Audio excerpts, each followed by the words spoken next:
Bonjour et bienvenue à Cogito, l'émission de vulgarisation scientifique des étudiantes et étudiants de cycle supérieur de l'Université Laval.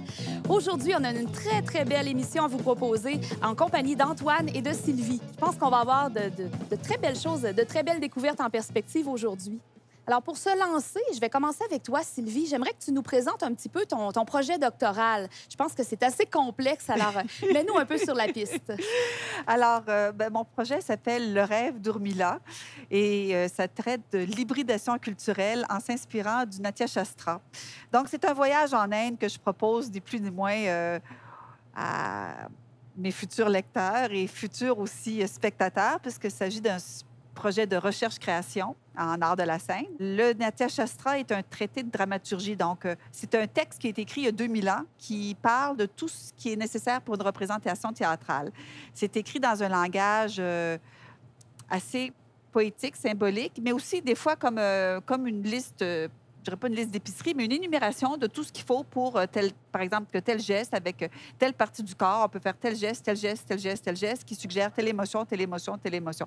Donc, c'est comme vraiment un traité de dramaturgie. Et c'est le premier traité écrit qui existe. Et pour mon doctorat, j'ai eu le goût de partir à la rencontre de ce texte-là, dont j'avais entendu parler, mais que je ne connaissais pas vraiment. Et de voir comment ce qu'il y avait à l'intérieur pouvait s'appliquer à une création.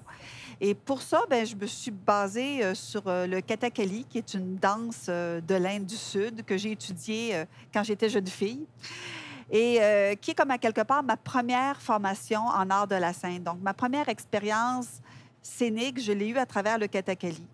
Et le Kathakali, c'est pas de la danse, c'est pas du théâtre, c'est pas de l'opéra, c'est tout ça en même temps. C'est aussi un langage poétique. Et c'est aussi un langage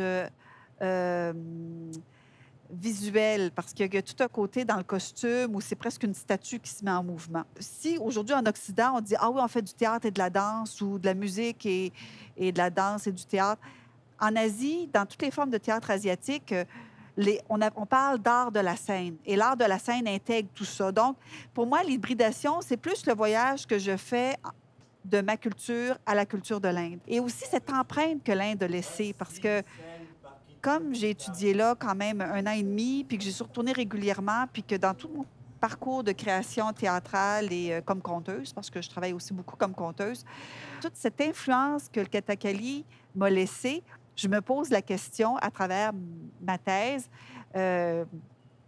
qu'est-ce que j'ai appris de ça et qu'est-ce qui peut être transféré justement aux gens d'ici. Donc, il y a une question de la notion de transmission. Alors, c'est essayer de comprendre qu'est-ce que le Kathakali m'a apporté et qu'est-ce que je peux partager avec des gens d'ici pour enrichir l'expérience théâtrale. Et de ton côté, Antoine, peux-tu nous parler un petit peu de ton sujet doctoral? Qu'est-ce qui t'anime, toi, comme chercheur? En fait, étonnamment, on a des intérêts communs. Moi aussi, c'est la question de devoir qui m'intéresse énormément, mais bon, dans une perspective peut-être un peu différente. Moi, en fait, je travaille en philosophie, plus précisément en philosophie politique contemporaine, en philosophie morale. Et la question vraiment qui me passionne, c'est la question des devoirs qu'on a ou qu'on n'a pas, peut-être, envers les générations futures. Devoir, par exemple, en termes de préservation de l'environnement, en termes de transmission d'institutions justes, de diminution des inégalités, transmission de patrimoine culturel, artistique, etc. Et ce qui est fascinant, en fait, c'est le clash qu'il y a entre, d'un côté, cette intuition qu'on a, à peu près tout le monde, là, cette intuition qu'on a bel et bien des obligations de justice envers les générations futures. Mais de l'autre côté, quand on a une réflexion philosophique peut-être un petit peu plus minutieuse, un peu plus approfondie, on se rend compte qu'on fait face à toutes sortes d'obstacles théoriques pour penser la justice envers les générations futures. Ces générations futures, elles vont peut-être pas exister. On ne connaît pas leur poids démographique, on ne connaît pas quelles seront leurs préférences, quelles seront leurs conceptions du bien, quelles seront leurs conceptions de la justice. On interagit avec elles d'aucune manière. Alors, les êtres humains de l'an 2200 ou 2500, est-ce que vraiment on a des obligations envers ces êtres humains-là? C'est pas nécessairement clair. Alors, ce clash entre d'un côté les obstacles théoriques et cette intuition qu'on a, qui est largement partagée, c'est ça qui m'a incité à faire ce travail de thèse. On est au cœur des grandes questions, justement. Quel est le devenir de l'humanité? Puis est-ce qu'on a un devoir, en quelque part, de léguer quelque chose de viable à ces générations-là? Oui, absolument, quelque chose de viable en termes environnemental, mais vous parlez du devoir de léguer une certaine humanité. Ce qui est intéressant aussi, c'est toutes les questions du transhumanisme. Par exemple, espèce humaine, quelle nature humaine on veut léguer aux générations futures. Une nature humaine artificialisée, robotisée ou une nature humaine un peu plus, disons, naturelle, si on veut. Alors, ça touche vraiment une foule de questions. Une question, par exemple, qui des fois est abordée par certains partis politiques, c'est la question de la dette. Est-ce que augmenter la dette, c'est injuste envers les générations futures? Alors, ça touche vraiment une variété de sujets. Dans ton projet, Antoine, on sent que, bon, c'est à la base philosophique, mais on s'entend que ça touche à toute une panoplie de disciplines. Toi, qu'est-ce qui t'anime particulièrement comme chercheur? Pour avoir une réflexion morale bien informée, c'est sûr qu'on doit regarder qu'est-ce qui se fait dans les autres branches, dans les autres disciplines. Il y a vraiment des développements récents dans toutes sortes de disciplines qui sont super intéressants, super pertinents pour informer notre réflexion normative. Il y a par exemple des développements récents en psychologie environnementale qui nous montrent que quand on est en contact avec une plus grande biodiversité, ça a toutes sortes d'effets positifs sur notre santé mentale. Ça diminue nos niveaux de stress, ça augmente nos niveaux de bien-être, même que ça a une incidence positive sur notre capacité de concentration puis notre capacité de résolution de problèmes. Alors ça, c'est le genre de résultats dans d'autres disciplines qui doivent absolument informer ma réflexion philosophique. Alors c'est une de mes petites ambitions, disons, c'est de mettre au goût du jour la réflexion philosophique à la lumière de ce qui se fait dans les autres branches. Toi, comment tu perçois l'originalité de ta recherche, par exemple, pour documenter cette réflexion-là, même au niveau éthique? La tradition dans laquelle je m'inscris, c'est celle de la philosophie politique contemporaine de tradition plutôt analytique rawlsienne. Donc, ce philosophe politique, John Rawls, qui a publié une œuvre majeure dans les années 70, il a, dans cette œuvre, oui, posé la question de la justice envers les générations futures, mais d'une façon très brève, d'une façon un peu secondaire, un peu périphérique. Et moi, bon, je suis évidemment fortement influencé par la pensée de ce John Rawls. Par contre, ce que je veux montrer, c'est que ses propres outils peuvent être utilisés pour avoir une réflexion philosophique sur l'intergénérationnalité un peu plus exigeante, un peu plus substantielle en ce qui concerne nos obligations envers la génération future. Non pas comme quelque chose de secondaire, comme une obligation modeste de « ah oui, on doit leur laisser quelques miettes pour que les générations futures survivent », mais quelque chose de plus exigeant qui montre que finalement, on a des obligations fortes envers la génération future. Le rêve d'Urmila, le projet est né avec ce motif-là. Urmila, c'est un des personnages du Ramayana. Donc, le Ramayana, pour mettre en contexte, c'est un récit épique, un peu comme l'Iliade et l'Odyssée est un récit épique, et qui met en scène Rama, qui est une des incarnations de Vishnu, donc une des figures du divin, et de Sita, son épouse, et des autres personnages qui sont autour. Urmila, c'est la sœur de Sita. Et disons que dans le Ramayana, le sort des femmes n'est pas toujours ce qu'il y a de plus heureux. Les femmes sont très, très dévouées dans le Ramayana. Alors, c'est une question sur le devoir et les droits. Non, on n'est pas dans ce sens-là, on n'est pas loin.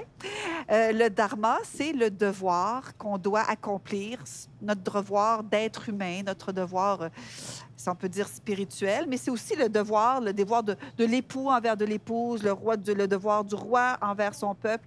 Alors, toute la notion du Ramayana, c'est les conflits entre les différents devoirs. Donc, moi, j'ai choisi d'inventer une histoire à Urmila une fois que le Ramayana est terminé. Donc, quelque part, le royaume de Rama s'effondre. Rama et ses frères retournent au royaume des dieux d'où ils sont venus. Donc, c'est la fin d'un règne. Et elle reste, elle est vivante. Et elle a le choix de se lamenter sur tout ce qu'elle a perdu ou d'aller de l'avant puis se trouver une nouvelle raison d'être.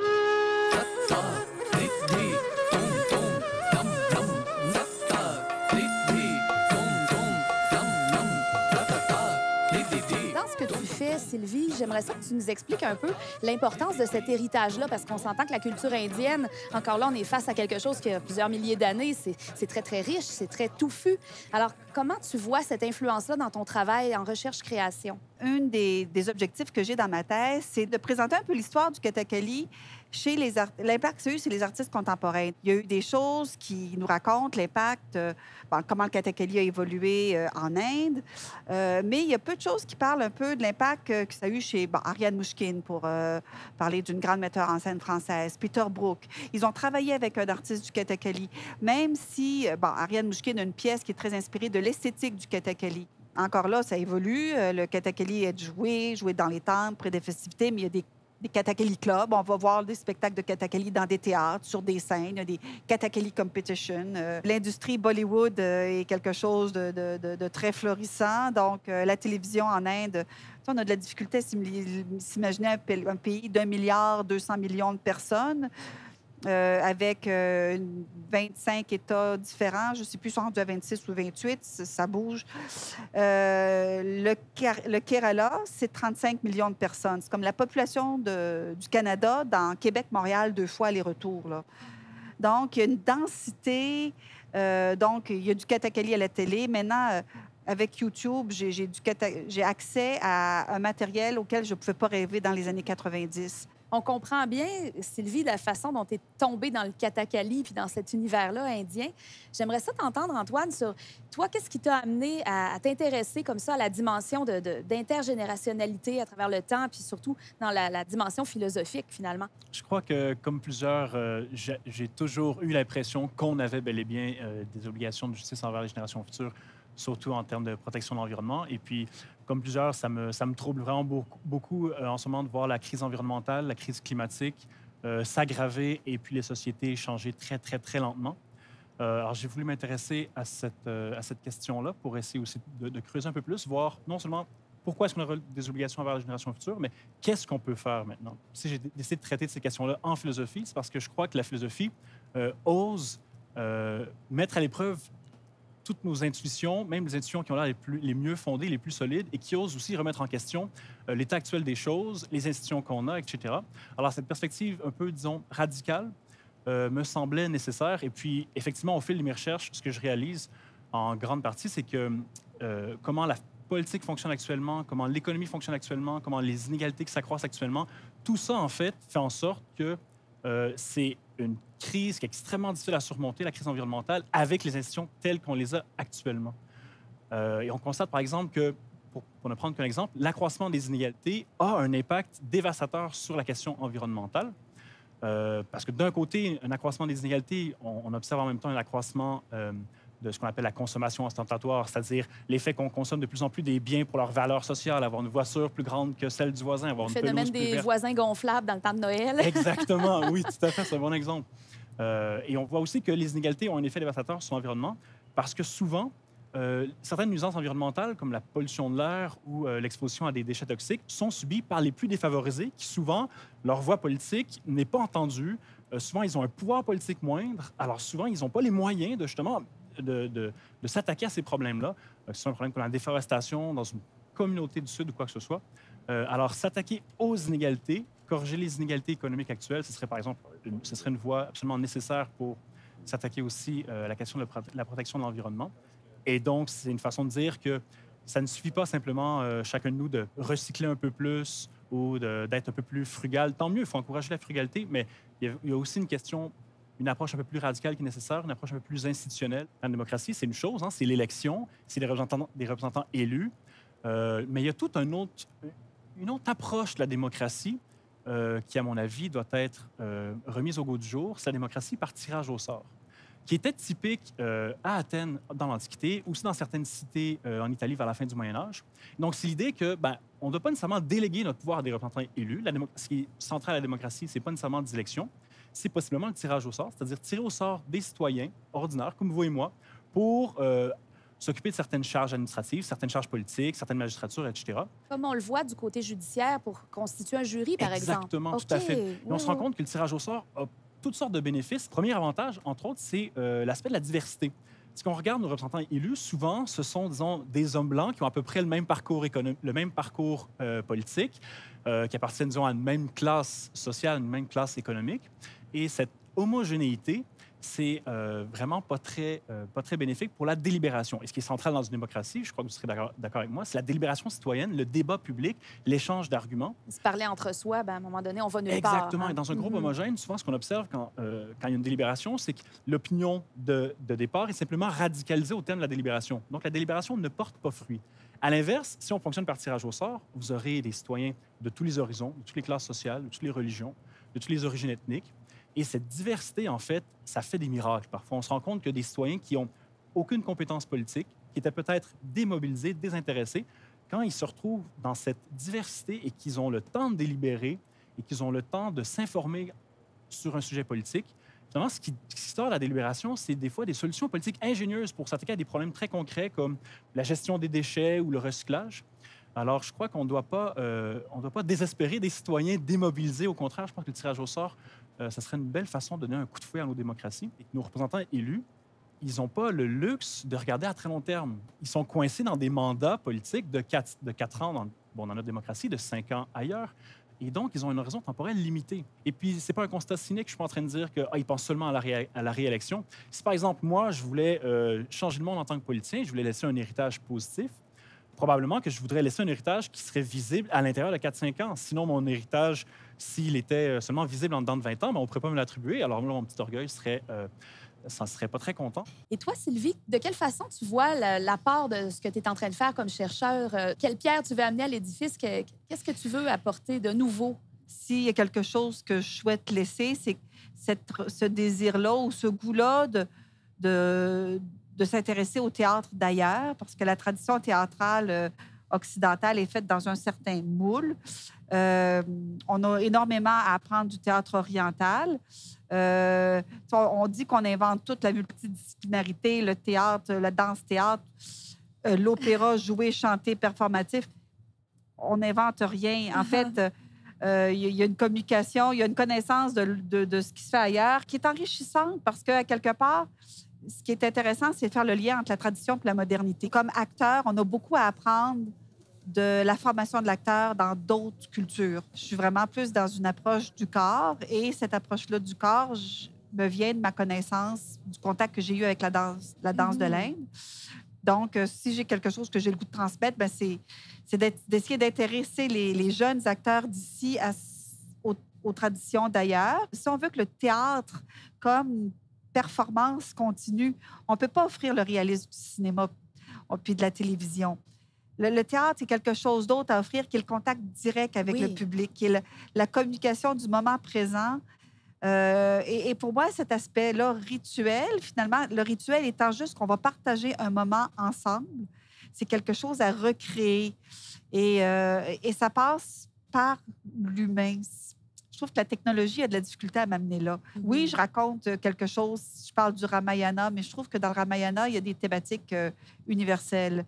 Le pouvoir des hommes sur les femmes, l'impact du pouvoir sur... parce que Rama, à un moment donné, il rejette son épouse parce qu'il doute qu'elle est restée pure. Il y a la notion de pureté. Et Sita, qui est comme la terre, sort de la ville. Donc, le pouvoir fait qu'il perd le féminin dans la ville et la ville dépérit. Ah oui. Donc, il y a toutes ces notions-là qui sont des thématiques actuelles. C'est de façon très poétique. Mais on parle du respect de la terre, du respect du féminin, on parle des devoirs, les différents devoirs. C'est abordé de façon très poétique, mais c'est universel.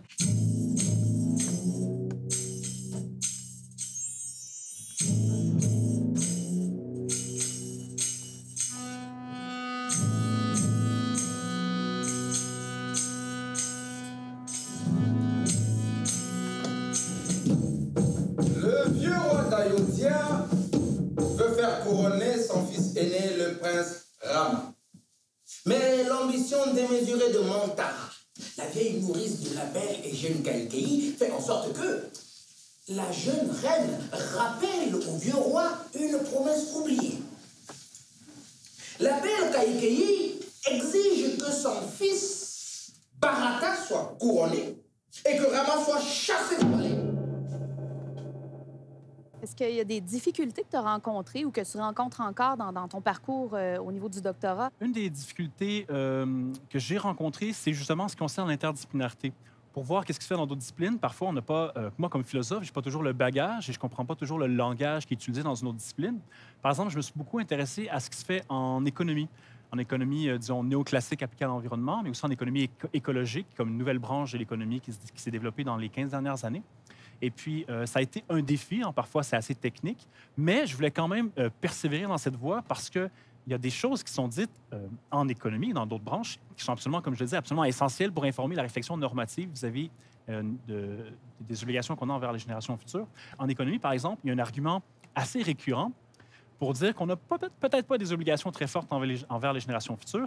Et cet argument, c'est l'idée que nos préférences sont adaptatives. Nos préférences s'adaptent, en fait. Elles sont très malléables. Par exemple, moi, comme citadin, peut-être que je vis dans un environnement un environnement de bitume, très peu végétalisé, et que ça me satisfait. Je ne vois pas trop la différence parce que je me suis adapté à cet environnement très peu naturel.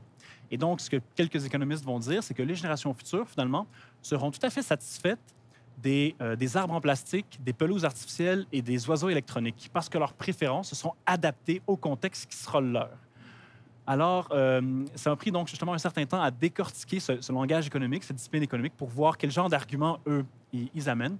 Mais bon, je crois qu'on ne doit pas non plus se laisser rebuter par ces arguments, mais il faut prendre le temps de justement voir ce qui se fait dans ces domaines pour réfuter ces arguments si on considère que finalement, ils ne sont pas valides. Et toi, comment tu te projettes plus tard? Hein, on parle beaucoup justement de tradition, d'héritage, mais toi, comme chercheur, Antoine, où est-ce que tu te vois dans quelques années? Mon monde idéal, en fait, ce serait d'être à cheval entre le monde collégial, où je peux avoir le plaisir d'enseigner aux jeunes générations, mais aussi un pied dans la recherche, en fait, parce que c'est simplement c'est extrêmement intéressant. Et puis, mon domaine, la question de la philosophie politique contemporaine et la question de la justice intergénérationnelle, c'est en plein foisonnement. Il y a vraiment beaucoup de choses qui se font, beaucoup de recherches, beaucoup de publications. J'aimerais ça pouvoir faire de la recherche entre l'Inde puis le Québec parce qu'il y a quelque chose de très, très dynamique qui se passe en Inde présentement au niveau de justement toute cette nouvelle génération. En Inde, il y a 10 de la population qui est la classe moyenne, qui ont accès aux études. 10 de la population, c'est 1 million, c'est plusieurs millions de personnes qui sont éduquées. Et, entre autres, il y a je ne sais plus combien d'écoles, de départements de théâtre dans les universités en Inde. Et donc, c'est sûr que j'aimerais ça pouvoir observer ce qui se fait en Inde dans ce mélange tradition et modernité. Et toujours en même temps en conservant respect de la tradition. C'est pas prendre la tradition puis faire n'importe quoi avec. Ça serait pas respecter l'esprit de la tradition indienne.